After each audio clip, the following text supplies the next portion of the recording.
I have friends posting pictures of their children in bathing suits today on Facebook. That's not exactly what you'd expect for October. Not at all, you know, Yeah. but it's actually very unusual. Today we tied the high record for a temperature. Wow. It was 84 in Lansing. We're already cooling down just a little bit. We're not at our highs anymore, but it's still going to be very warm. Yeah, very above average. Very above average, you know, but in just less than 48 hours, we're talking about a big drop, like a significant drop in temperature. Yeah. So we even have a couple of frosty spots in the forecast. Oh, man. A lot of changes. Have a look. We are starting with temperatures. It's 81 right now in Lansing, 82 in Jackson, some of us already into the upper 70s in the southern counties.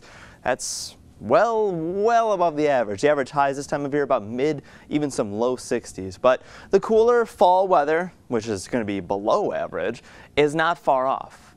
It's been in the 40s this afternoon in Marquette, 40s and even 30s across a lot of the northern plains. That is a significant change with that very well-defined cutoff, still 70s and 80s ahead of it. There's a cold front. It is bringing widespread rainfall, some of which is actually severe thunderstorms.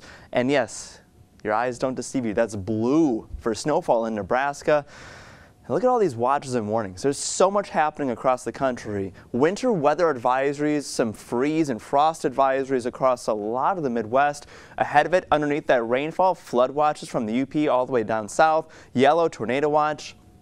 And yes, a hurricane warning towards Florida and a lot of the Gulf Coast. There's a lot happening across the country. Hurricane Michael recently upgraded to a Category 3, packing winds about 120 miles per hour, likely to make landfall tomorrow afternoon as a Category 3 in western Florida, and it will be weakening quickly as soon as Michael gets on land, but this will be a high-impact hurricane, of course, for the Gulf Coast.